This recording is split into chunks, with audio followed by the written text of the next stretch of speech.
Қайырлы күн, құрметті оқырмандарым, каналыма қош келдіңіздер. Сіздермен бірге салқын сусын мохитоны бірге дайындаймыз.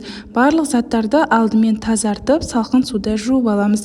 Бізге қажеттісі апельсин, лайм және де лимон және жалбыз қажет болады.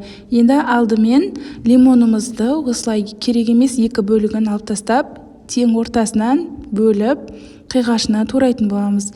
Осылай қиғашынан кішкене бөлігін қалдырып турап аласыздар, ал қалған бөлігін қабығын ашып, майда бөліктерге бөлесіздер және де ортасындағы дәндерін алып тастаңыздар. Барлығын видеодағыдай ашып алыңыздар. Қазір барлығын осыны блендермен езіп алатын боламыз. Келесі кезекте лаймды да солай, керек емес екі бөлігін, қажет емес алып тастаймыз, тең ортасынан бөлеміз. Содан соң бір бөлігін қабығын ашып, жаңағы лимонның қасына қоямыз, ал қалған бір бөлігін жаңағы видеодағыдай турайтын боламыз.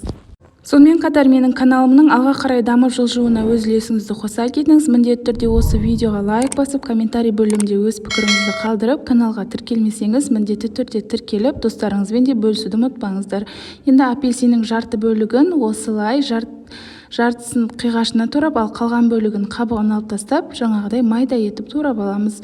Миятамызды да қолымызбен үзіп аламыз, және де қатты бөлігін салмаймыз, тек осындай жұмсақ жапырақтарын ғана дайындап алатын боламыз. Енді блендерімізді осылай ішіне барлық жаңағы туралған лаймды, лимонды және апельсинді, миятаны барлығын бірге саламыз. Осы кезде үстіне кішкене жаңағы спрайтымызды немесе сарыағаш суымызды қосып жіберуді ұмытпаңыздар.